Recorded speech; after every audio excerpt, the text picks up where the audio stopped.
बिस्मिल्लाहिर्रहमानिर्रहीम। अस्सलाम वालेकुम नाज़रीन। पॉडकास्ट स्पोर्ट्स गपशप विद जुनैद खलील के साथ मैं हूं आपका मेज़बान डॉक्टर बुलंद इकबाल। सबसे पहले मैं तारुफ कराना चाहूँगा, हमारे साथ मौजूद हैं जनाब जुनैद खलील नैनीताल वाला साहब। अस्सलाम वालेकुम। वालेकुम सलाम। अच्छा सर, चूँकि हमारी इस पॉडकास्ट का मकसद ही यही है कि हमारी नौजवान नस्ल तक स्पोर्ट्स की अहमियत का ये पैगाम पहुँचे, और मैं समझता हूँ कि हमारी नौजवान नस्ल के लिए कोई ना कोई आइडियल, कोई ना कोई ऐसी शख्सियत ज़रूरी होती है जिसको वो अपने सामने, जिसकी सक्सेस स्टोरी देखते हुए आइडियलाइज़ करें। सर ये भी बताइएगा कि आपने कहा नी इंजरी आपको रही, और उसके साथ साथ फिर पोलो खेलना, हॉर्स राइडिंग करना, तो क्या हॉर्स राइडिंग ने आपकी नी इंजरी के हील होने में मदद दी, या आपका पैशन था कि क्योंकि I know you are very fond of horses and ये पोलो है, या आप जिस तरीके से खेलते हैं अक्सर आप, मैंने देखा इंजर्ड भी हुए हैं, लेकिन ये कि कभी भी you have not taken that injury seriously, क्या कहेंगे सर? की थी, लेकिन मतलब अगेन जिसको बोलते हैं कि जब जिस चीज़ का शौक चढ़ जाए, जिस चीज़ के ऊपर आपको आपका क्रेज हो जाए, तो वो क्रेज जो है ना वो नहीं जाता। तो मुझे बेसिकली जो है ना वो राइडिंग का शौक चढ़ गया, पोलो का शौक चढ़ गया, तो उस वजह से जो है ना नी के अंदर दर्द भी होता था, बट नी से भी ज़्यादा बैक जो है ना वो बैक ज़्यादा डेंजरस होती है जो है ना वो पोलो के अंदर। बट सम हाउ अगेन कहते हैं कि बहुत महंगा एक्सपेंसिव शौक। स्पोर्ट, ये जो स्पोर्ट्स है ना वो कहते हैं बादशाहों का जो है ना वो the sports of the Kings जो है ना हुआ है असल ना। हाँ। महंगा जो है ना वो बेसिकली घोड़े मेंटेन करना है। और अगर आप देखें तो बिल्कुल महंगा स्पोर्ट्स है, बट अगर आप सेकंड साइड से देखें तो और मैं जिस जिस वजह से ज़्यादा शौक से जो है ना वो करता हूँ कि सुन्नत भी है। हुजूर अकरम सल्लल्लाहु अलैहि वसल्लम को घुड़सवारी जो है ना बहुत बेशक, पसंद हुआ बेशक। करती थी। हुजूर अकरम सल्लल्लाहु अलैहि वसल्लम घोड़ों का बहुत ज़्यादा जो है ना ख्याल करते थे। और मतलब घोड़ा एक ऐसा जो है ना वो जानवर है जो जो आपको इस चीज़ का एहसास दिलाता है कि अल्लाह सुब्हाना ताला ने दुनिया में कितनी पावरफुल चीज़ें जो है ना वो बनाई हैं। और अगर आप उस पावरफुल चीज़ को ऊपर बैठकर उसको कंट्रोल कर रहे हैं, उसकी मूवमेंट कंट्रोल कर रहे हैं, तो अल्लाह सुब्हाना ताला ने आपको अशरफुल मखलूक़ात जो बनाया है वो एक चीज़ जो ना they are very open example. और आप जो भी एग्जाम्पल पकड़ना चाहें, तो मैं जैसा घोड़े के ऊपर बैठा और जब मैंने राइडिंग करना प्रॉपर तरीके से सीखी, और जब मैंने राइड किया, और जब मैं ऐसे स्पीड पर पहुंचा जहां पर मैं घोड़े को गैलप तक ले गया, तो वहां पर मुझे एक एहसास हुआ कि अल्लाह सुब्हाना ताला ने हम इंसान को अशरफुल मखलूक़ात क्यों बनाया है, कि हमसे भी पावरफुल जानवर, हमसे भी पावरफुल लिविंग थिंग का कंट्रोल अल्लाह ने हम जैसे लोगों को सवाद में नवाजा हुआ है। दैट्स वाई वी कॉल अशरफुल मखलूक़ात। तो वहाँ पर जो है ना मुझे और ज़्यादा जो है ना वो शौक चढ़ गया, और ज़्यादा जो है ना वो हो गई कि यार ये तो it's like something like an ultimate feeling. May be ये फीलिंग उन लोगों को आती होगी जो F1 की ड्राइव करते होंगे, मे बी उनको आती होगी जो जेट्स उड़ाते होंगे। ताकत का पैमाना लिया जाता है, गाड़ियों के इंजन की ताकत को या मोटर की ताकत को हॉर्स पावर से नापा जाता है। कभी ऐसा हुआ, कोई ऐसा आप घोड़े पे आपने राइड की हो जो आपसे कंट्रोल ना हो रहा हो, या उसने आपको टफ टाइम दिया हो? जब स्टार्टिंग में थी तो बिल्कुल ऐसा था, बट जैसी प्रॉपर तरीके से राइडिंग सीख ली, जिस तक हमारे कोच ने हमें ये कहा कि नहीं अब तुम पोलो की स्टिक उठा सकते हो, तो देन ये वो टाइम आता है कि जहाँ पर आपको इस चीज़ का कॉन्फिडेंट होना चाहिए कि आप किसी भी घोड़े के ऊपर जाना वो बैठ सकते हैं। दो तीन दफ़ा ऐसा मौका ज़रूर आया कि जहाँ पर जब हम घोड़े ख़रीदने गए, हम्म। तो वहाँ के स्टेबल ओनर ने कहा नहीं नहीं यार ये घोड़ा जो है ना वो थोड़ा सा मूव हो रहा है, अब इसके ऊपर नहीं बैठना। अच्छा, वो जो स्पोर्ट्समैन क्या कहते हैं इसको, स्पोर्ट्समैन स्पिरिट, कीड़ा हाँ। होता है हाँ, तो वो तो फिर उसी घोड़े पे बैठना था अल्हम्दुलिल्लाह अल्हम्दुलिल्लाह। हाँ। उस घोड़े को काबू भी किया, उस घोड़े के ऊपर राइडिंग भी की, रेस के घोड़े के ऊपर भी बैठे, वो भी जो है ना मतलब चलाए। तो मतलब at the end of the day आपकी स्किल्स ठीक होनी चाहिए, और थोड़ा थोड़ा ब्रेव जो है ना वो एलिमेंट है। और फिर कहते हैं कि पूरे घोड़ों का शजरा नसब और सारी चीज़ें पूरी पेडिग्री जो है उससे घोड़े वो किए जाते हैं, ये इज दैट ट्रू? बिल्कुल 100% घोड़ा जो है ना वो बेसिकली एक घोड़े को आप सामने रख दें और उसकी शजर नसर उसके सामने जो है ना आपके पास डॉक्यूमेंटेशन नहीं होगी, तो उसकी वैल्यू जो है ना, अगर लेट्स से कि 2 लाख है, और अगर उसकी पूरी जो है ना इंफॉर्मेशन, उसका ख़ानदान, उसके माँ, उसका बाप, उसका दादा, उसकी दादी, पूरा उसका अगर शजर नसर उसका सामने रखा जाए तो वो ही जो है ना 2 लाख वाला घोड़ा जो है ना आपको 2 करोड़ रुपए का हो जाता। अच्छा, इतना फ़र्क पड़ता इतना फ़र्क है। देना पड़ जाता। रेस का कभी शौक हुआ? नहीं, अच्छा, कभी कभी भी शौक नहीं, रेस का शौक नहीं कभी है। भी शौक नहीं। ठीक है। अच्छा सर, अब थोड़ा-सा आते हैं कि एक तरफ तो ये स्पोर्ट्स, बिज़नेस तमाम चीज़ें, फिर एजुकेशन की फ़ील्ड। मैं इसलिए जानना चाह रहा हूँ इसलिए कि उस एजुकेशन की फ़ील्ड से भी आपने स्पोर्ट्स की बहुत खिदमत की, लेकिन एजुकेशन में आना कैसे हुआ? देखिए खलील साहब ने 1998 1999 के अंदर जो है ना वो केन एकेडमी का जो है ना वो सर ने बुनियाद रखी और उनका मेन मोटिव ये था कि इस सोसाइटी ने हमें, हमारे मुल्क ने बहुत नवाजा है as a family, as a brand name और एज अ पर्सनल अचीवमेंट। तो this is something which is we should give back to the society. तो वहाँ पर उन्होंने एक पूरा एक जो है ना वो प्रोजेक्ट बनाया जिसके अंदर उन्होंने कोई 26-27 एकड़ के ऊपर पूरी एकेडमी जो है ना बनाई, जो state of the art academy है। और वहाँ उनकी बेसिक कोशिश ये थी कि हम एक ऐसा इंस्टीट्यूट बनाने में कामयाब हों जहाँ पर आपकी इंटरनेशनल तालीम और साथ साथ जो ना तरबियत भी साथ साथ जो ना वो शामिल हो, और उसके अंदर वो लोग जो पेमेंट कर सकते हैं, जो पे कर सकते हैं वो पे करें, और जो लोग बेसिकली अफोर्ड नहीं कर सकते उनको किसी ना किसी तरीके से जो ना स्कूल के अंदर अकोमोडेट जो ना वो किया जाए। तो it's a non profitable organisation. वहाँ से स्कूलों की और एजुकेशन की जो ना वो जर्नी शुरू हुई और बस आहिस्ता आहिस्ता आहिस्ता आहिस्ता आहिस्ता इसको एक्सटेंड करते करते करते जो ना फिर हमने ऑर्किड स्कूल बनाया जो सपोर्ट कम्प्लीटली कमर्शियल जो है ना वो। और कोशिश हमारी ये होती है कि जो आजकल लोग एजुकेशन से ज़्यादा एक्टिविटीज़ की तरफ जो है ना स्कूलों के अंदर ज़्यादा इन्वॉल्व, उसको थोड़ा सा कट डाउन करके थोड़ा सा बैलेंस करके टूवर्ड्स एन एजुकेशन लोगों को वापस लेके आया जा सके। मेरा अपना मानना एक्चुअल में ये है कि किसी भी नेशन की कामयाबी एजुकेशन के बगैर नहीं हो नहीं हो सकती। अच्छा सर, केएन एकेडमी के साथ-साथ दी ऑर्किड स्कूल का एक्सपीरियंस कैसा रहा? इसका एंगल जो है ना थोड़ा-सा डिफरेंट है और थोड़ी-सी पढ़ाई का तरीक़ेकार जो है ना वो डिफरेंट है और एनवायरनमेंट थोड़ी-सी डिफरेंट है। बस कोशिश जो है ना वो बेसिकली यही की जा रही है कि किसी न किसी तरीके से कोई अ, ऐसा, मतलब फॉर मी अगर मैं कहता ये हूँ कि मेरे पूरे स्कूलों के दिनों से अगर मैं 10 बच्चे भी बनाने में कामयाब हो गए जिन्होंने सोसाइटी के अंदर कोई जो है ना वो अ, कोई कमाल कर दिया, तो for me it's like a big achievement. Sir, KN and Medicam high performance centre और क्रिकेट एकेडमी, इसका ख्याल कैसा है? क्या ये लाहौर कलंदर्स के साथ रहते रहते उनका हाई परफॉर्मेंस सेंटर देखा, उससे इंस्पिरेशन मिली, या आप पहले भी करना चाहते थे इसलिए कि मेडिकेम पहले भी अंडर 17 और बाकी जो क्रिकेट है मुख्तलिफ ट्रॉफीज़ और तमाम चीज़ों में रहा है, लेकिन ट्रेनिंग की तरफ और ये सब, ये कैसे ख्याल आया?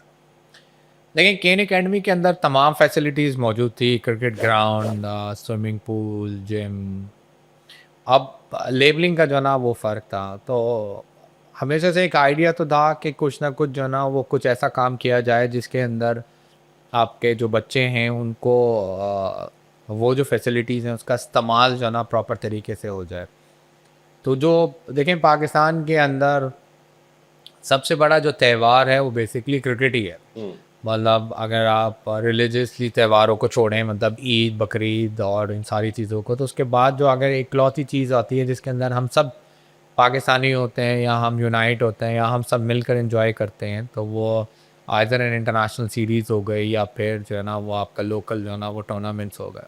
तो वहाँ पर जो लोग आजकल बच्चे हमारे जो जो ग्राउंडों से दूर, फ़ोनों के करीब, आपका टैबलेट्स के करीब जो है ना जाना शुरू हो गए, उनके अंदर उनकी फ़िज़िकल एजुकेशन जो है ना कट डाउन होना शुरू हो गई। उसको वापस आने के लिए हमेशा से सोच तो ये थी कि किसी न किसी तरीके से कोई ना कोई जो है ना प्लेटफ़ॉर्म बनाया जाए। Ken academy was the ideal platform. वहाँ पर ग्राउंड सारा इंफ्रास्ट्रक्चर तैयार था। We tried with Lahore Qalandar too, but उनकी अपनी इतनी ओवर कमिटमेंट जो है ना वो लाहौर और पंजाब में जो है ना वो मौजूद हैं कि for them moving towards Karachi is really difficult. But somehow we were very lucky कि उन्हीं टाइम के ऊपर शाहिद खान आफरीदी फाउंडेशन से जो है ना वो हमारा कॉन्ट्रैक्ट हुआ और शाहिद भाई इज़ वेरी ग्रेट कि जो उन्होंने हमारे साथ जो ना मिलकर ये एकेडमी जो ना शुरू की। और हमारी कोशिश यही है कि इनफैक्ट के बल्कि इनफैक्ट अभी कल परसों मैं थोड़ा सा एक क्रिक इन्फो के ऊपर देख रहा था कि एक लड़का जो इस वक्त यूई से खेल रहा है, Zoheb Khan, he is also a product of Ken academy Ken जना एकेडमी, यस। के वो उसकी ट्रेनिंग उसकी रेजिडेंस सारी जो ना वो केन एकेडमी में हुआ करती थी और वो वहीं जो ना ट्रेनिंग किया करता था। बिसाइड दैट उसकी अपनी मेहनत उस सबसे बड़ी है कि उसकी बगैर जो उसने मेहनत की, जो उसने यूई किया, वहाँ जाके अपनी जो ना वो अपनी सलाहियतें दिखाई, बट उसको छोटा सा एक प्लेटफॉर्म उस्मान भी और बहुत से ऐसे लोग हैं जो कि आपकी केन एकेडमी और मेडी कैम्प के ही ट्रेंड हैं और यहीं से होके निकले हैं। अच्छा सर, मज़ीद हम आपसे गुफ्तगू करेंगे, लेकिन यहाँ एक छोटा सा वक्फ़ा लेते हैं। वक्फ़े के बाद नाज़रीन दोबारा अपनी खिदमत में हाज़िर होते हैं। देखते रहिए स्पोर्ट्स गपशप विद जुनैद खलील।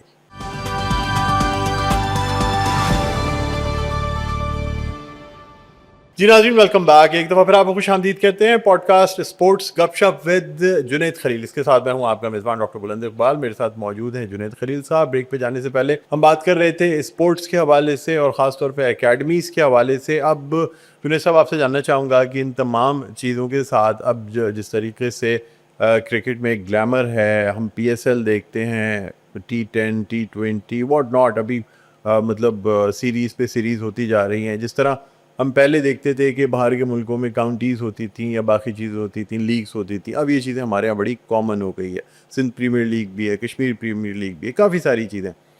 ये सब चीज़ें देखते हुए अब ये आपने स्पॉन्सर तो की है टीम, लेकिन मैं हमेशा आपसे एक सवाल करता हूँ कि सर, जब सारा कुछ है तो क्या ये शौक़ पैदा हुआ कि क्यों ना एक अपनी टीम उतारी जाए PSL में या किसी और लीग में?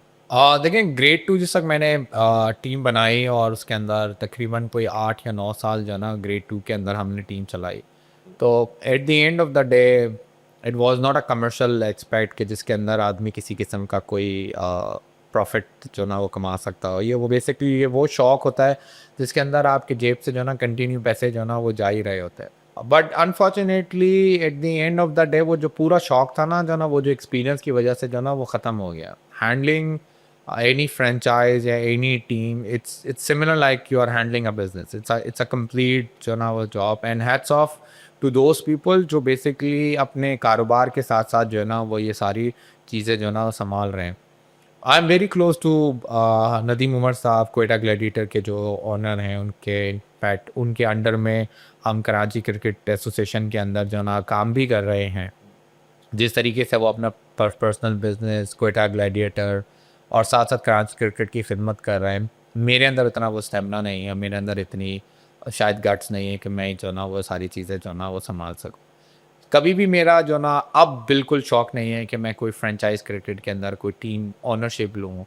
हाँ, अगर कहीं कोई हल्का फुल्का पार्टिसिपेशन जो ना मिल सके, जैसे एक ज़माने में मैं I was very much active in T10 Abu Dhabi जो हुआ करता था।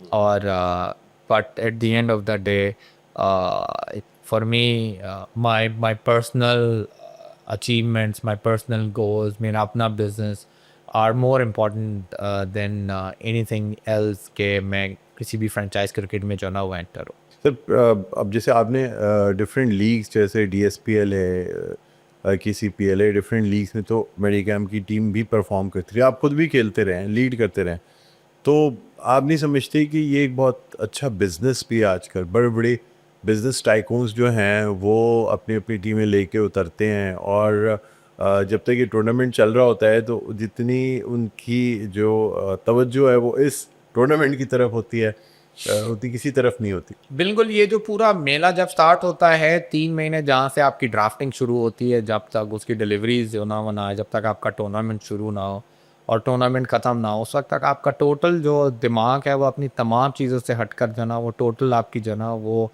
उसी फ्रेंचाइज क्रिकेट की तरफ जो ना वो चला जाता है।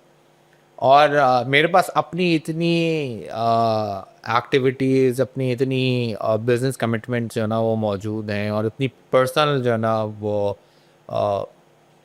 एक्टिविटीज़ मौजूद हैं जिसके अंदर मेरे लिए जो है ना टोटल फोकस करना on a one product it's almost impossible.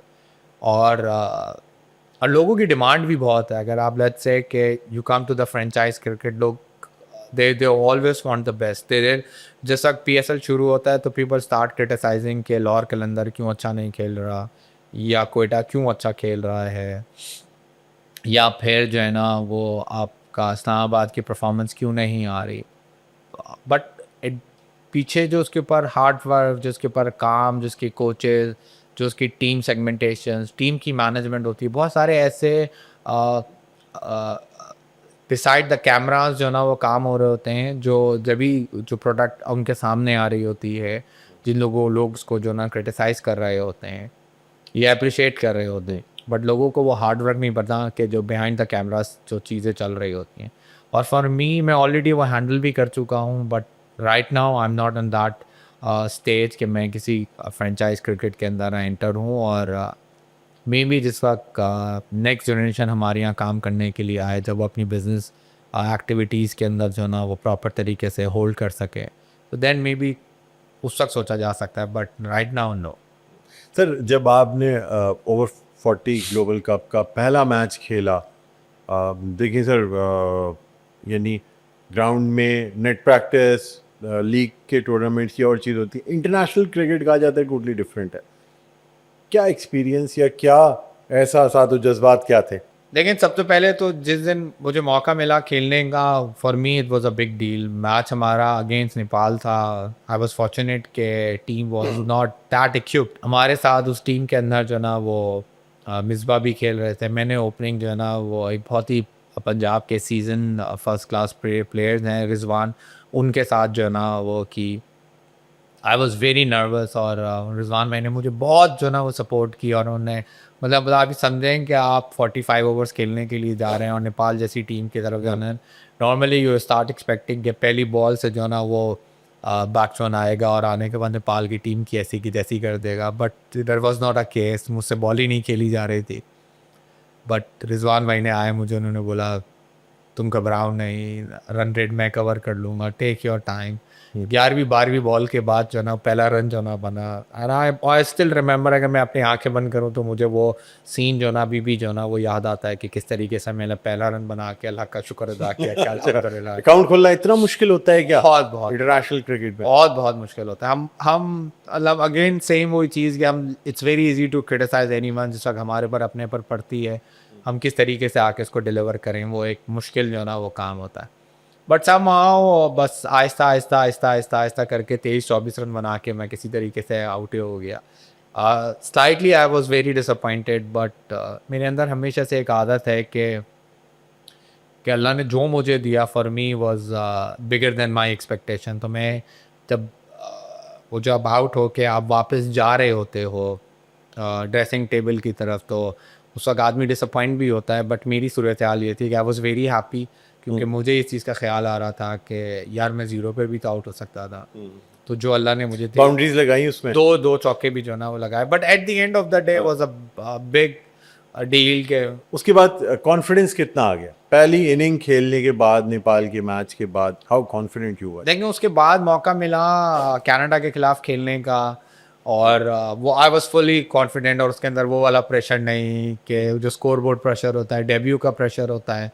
And इसके अंदर जो है ना मैंने को 38 और 39 रन जो ना बनाए। आई थिंक हमारी जो ओपनिंग पार्टनरशिप थी वो तकरीबन 75 70 या 80 रन्स की थी, जिसके अंदर हमने 10 ओवर के अंदर इतना रन स्कोर कर ही लिया था। फ्री फ्लो इनिंग थी, किसी किस्म का कोई प्रेशर नहीं था। ऑफ कोर्स प्रेशर होता है, लेकिन मतलब वो वाला प्रेशर नहीं था जो नेपाल के खिलाफ जो ना होता। बट या it was a different story.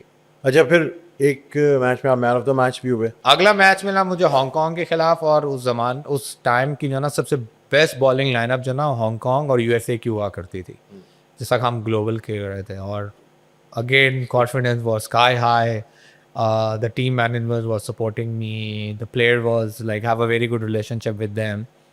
सबका जो ना बड़ा जो ना साथ था। गर्मी आसमान के ऊपर थी, 45-46 डिग्री जो ना कराची के अंदर चल रहा था। और बट क्रेज और आहिस्ता आहिस्ता आहिस्ता आहिस्ता आहिस्ता आहिस्ता रन बनाते जो है ना वो आई थिंक कोई 27 या 28 ओवर तक मैंने बैटिंग की, 82 रन होना हुआ। 82 रन बनाए थे। सर जिस वक्त सिलेक्शन हुई थी, मुझे याद है मैंने आपको उसका स्क्रीनशॉट भी भेजा था। जब मुझे पता चला मेरे पास आई, मैंने आपको भेजा। जिस वक्त सिलेक्शन हुई, वर यू एक्सपेक्टिंग कि आप इस लेवल तक जाएंगे कि ना सिर्फ मैच खेलें बल्कि खेलने के साथ साथ मैन ऑफ द मैच भी और फिर पाकिस्तान जो है वो कप भी जीत जाए? लेकिन जिस वक्त सिलेक्शन हुई तो वो बहुत बड़ी बात थी कि आपका नाम जो है ना वो उन लेजेंड्स के साथ जो है ना लिखा गया उम्मीद है। थी आपको कि सिलेक्शन हो जाएगी आपकी? थोड़ी सी उम्मीद तो थी और मतलब जो पीछे से बैकग्राउंड चल रहा था उसके अंदर जो है ना वो उम्मीद तो थी, बट हाँ ये ज़रूर था कि सेलेक्टर में से दो चार इन सपोर्ट, दो चार वजन against, but at the end of the day वो आपको उम्मीद तो थी कि आपकी सिलेक्शन जो है ना हो जाएगी, बट सिलेक्शन के साथ साथ परफॉर्मेंस हो जाएगी उसकी कोई उम्मीद नहीं थी। और there was a very small small dreams के खेल लूँ, कैप पहन लूँ, हेलमेट के ऊपर जो है ना पाकिस्तान का स्टिकर लग जाए, नेशनल स्टेडियम में जाने का मौका मिल जाए, ग्राउंड के अंदर एक चौका लगा लूँ, चौका लगाने के बाद ख्वाहिश ये हुई कि यार एक छक्का लगा लूँ, तो मतलब छोटी छोटी सी ड्रीम्स थे जो अल्हम्दुलिल्लाह अल्हम्दुलिल्लाह अल्लाह ने पूरे करवा दिए। कैसा लगता है पाकिस्तान का जो जैकेट है, ग्रीन जैकेट, वो पहनना, क्या फीलिंग्स आती हैं? देखिए हर एक आदमी की लाइफ के जो है ना वो कुछ प्राउड मोमेंट्स होते हैं जिसके अंदर उसको ऐसा लगता है कि भाई उसने लाइफ में जो ना आज कुछ ना कुछ अचीव कर लिया। अच्छा मेरी लाइफ जो है ना वो हमेशा से जो है ना it's very down to earth. मैं पर्सनली कभी भी अपने आप को बहुत ज़्यादा पोर्ट्रेट नहीं करता, बट जैसा पाकिस्तान की ब्रेजर पहना ना तो वो एक एक ज़बरदस्त। ऐसा मोमेंट था कि जिसके अंदर मेरा ये दिल था कि यार पूरी दुनिया मुझे जो है ना वो देखे और माशाल्लाह। बेसिकली जो है ना वो ये देखे कि मतलब अल्लाह ने मुझे किस मुकाम के ऊपर जो है ना वो पहुँचाया है। बेशक, बेशक। सर सबसे ज़्यादा एप्रिसिएशन फैमिली में किससे मिली? औलाद से, वालिद साहब की तरफ से, लाइफ पार्टनर से, किससे आपको? देखें again I am very very very blessed, अल्हम्दुलिल्लाह अल्हम्दुलिल्लाह for me calculating this thing कि मुझे सबसे ज़्यादा अप्रिसिएशन कहाँ से मिलती है इन टर्म्स ऑफ एवरीथिंग। पापा बहुत क्रिकेट में ओवर एक्साइटेड थे जिस तक मैं ग्लोबल खेल रहा था। इनफैक्ट वो मैच जो है ना वो अब आपको पता है 45 ओवर्स के मैचेस जो है ना वो देखना आसान काम नहीं है। वो मैचेस जो है ना वो देखा करते थे और my life partner she supports me a lot, क्योंकि अगर आपको पता है कि अगर आप क्रिकेट के अंदर मैचेस खेलने के लिए टाइम कंज्यूमिंग टाइम होता है। कंजम्पशन है और फिर उसके बाद एक रिकवरी कंजम्पशन है, वो बहुत ज़्यादा जो है ना वो सपोर्ट करती हैं। आई एम वेरी ब्लेस्ड कि अल्हम्दुलिल्लाह अल्लाह ने मुझे बहुत ही खूबसूरत जो है ना वो बच्चे जो है ना वो दिए हैं जो इन terms of their father support. और मतलब अगर कभी आप हम हमसे मिलेंगे तो आपको ये अंदाज़ा नहीं होगा कि वो मेरे बच्चे हैं, ऐसा लगेगा कि आपके दोस्त जो है ना वो साथ जो है ना वो आपके बैठे में। तो अल्हम्दुलिल्लाह अल्हम्दुलिल्लाह आई एम वेरी ब्लेस्ड और I am very blessed in terms of friends as well. मेरे दोस्त बहुत जो है ना मतलब सपोर्टिव हैं और at the end of the day अल्हम्दुलिल्लाह अल्हम्दुलिल्लाह लाइफ के कोई रिग्रेट्स नहीं है और वेर एवर आई एम मेरे ख्याल से आई एम अल्लाह की मेहरबानी और लोगों की दुआएं हैं। सर खलील साहब तो आपको कहते हैं कि जितना मेरी स्किल्स या मेरी चीज़ें जितनी जुनैद में इनहेरिट हुई हैं या जिस तरीके से जो मैं करना चाहता था, शायद उन ड्रीम्स को भी आप पूरा कर रहे हैं। ये तो खुद मेरे प्रोग्राम में उन्होंने बोला। और आपके बच्चों के लिए मैं ये कहना चाहूँगा, आपके साहबजादे से भी मिला हुआ हूँ तो माशाल्लाह is a very tall heighted guy और बड़ी बात है। लगता है कि वाक़ई आपने स्पोर्ट्स और आउटडोर ट्रेनिंग बहुत दी है। बच्चों के हवाले से क्या कहना चाहेंगे? स्पोर्ट्स की ट्रेनिंग कितनी ज़रूरी होती है उनकी डेवलपमेंट के लिए? देखें आप कोई भी किसी भी फील्ड के अंदर कोई भी सेंस ऑफ अचीवमेंट अगर आपके दिमाग के अंदर मौजूद है तो उसके अंदर अगर आपने अपनी स्पीड और अपनी अचीवमेंट तेज़ करनी है तो आपको अपने साथ कोई ना कोई स्पोर्ट्स जो है ना ज़रूर रखना चाहिए। एंड आई पर्सनली थिंक कि किसी ना किसी का जो है ना आउटडोर स्पोर्ट्स जो है ना ज़रूर होना चाहिए। आजकल एक बड़ा अच्छा और बहुत ईजी एक्सेस जो है ना पैडल का लोगों को जो है ना वो मिला हुआ है, but it's a very very healthy activity. सबसे ज़्यादा फ़ायदा ये होता है कि अगर आपका माइंड रेस्ट करता है तो ऑटोमेटिकली आपके पास अल्लाह ताला एक ऐसी कैपेबिलिटीज़ लेकर आते हैं, एक दोबारा से रिफ़्रेश होता है। अगर आप इन टर्म्स ऑफ टेक्नोलॉजी देखें तो जिस वक़्त आप अपना लैपटॉप रीस्टार्ट करते हैं तो वो रिफ़्रेश होके उसकी परफ़ॉर्मेंस एनहांस हो चुकी होती है, उसकी जितनी भी जंक फाइल्स होती है वो ऑटोमेटिकली डिलीट हो जाती है। स्पोर्ट्स भी ना इंसान के दिमाग के लिए ना सेम वो रीस्टार्ट होता है। जभी भी मैं स्ट्रेस होता हूँ, जभी भी मैं डिप्रेस होता हूँ, मैं किसी ना किसी तरीके से कोई ना कोई खेल खेलने चला जाता हूँ, लीविंग माई फ़ोन बिहाइंड, और बैडमिंटन खेल लेता हूँ, राइडिंग कर लेता हूँ, क्रिकेट खेल लेता हूँ या क्रिकेट की प्रैक्टिस कर लेता हूँ। उससे मुझे ये फ़ायदा होता है कि जितना भी वर्क स्ट्रेस होता है या फैमिली स्ट्रेस होता है वो ऑटोमेटिकली डाइल्यूट हो जाता है and taking a decision for me then it's become an easy. Sir क्या मैसेज देना चाहेंगे देखने वालों को? मैं लोगों को एक ही सिंपल सा मैसेज दूंगा कि देखें, हार्ड वर्क ऑलवेज पे यू बैक। और कभी भी इंसान को जो है ना वो जल्दी जो है ना गिव अप नहीं करना चाहिए। हमारी एक्सपेक्टेशन अपने से बहुत ज़्यादा होती हैं और हम हमेशा ये सोचते हैं कि हम ये काम इतना जल्दी जो है ना वो कर सकते हैं, but God has their own timing और हमें उस चीज़ के ऊपर फेथ रखना चाहिए। और at the end of the day सबसे बड़ी नेमत जो है ना वो अल्लाह ताला ने सेहत दी हुई है, उसका भी साथ साथ ख्याल रखें और अपने मुल्क से भी मोहब्बत करें। सर बहुत बहुत शुक्रिया प्रोग्राम के लिए आपने वक्त निकाला। नाज़रीन उम्मीद करते हैं आपको हमारा आज का ये पॉडकास्ट पसंद आया होगा और जिस तरीके से हमने कोशिश की कि हम एक तरफ तो खेलों के हवाले से बात करें, दूसरे सक्सेस स्टोरी भी जानेंगे किस तरह एक कामयाब शख्स अपनी ज़िंदगी में तमाम कुछ करते हुए खेलों की खिदमत कर सकता है। बहरहाल अब अगले हफ्ते नेक्स्ट एपिसोड में आपसे मुलाकात होगी, तब तक के लिए अपना बहुत ख्याल रखिएगा। मुझे बुलंद इकबाल को इजाज़त दीजिए। अल्लाह हाफिज़।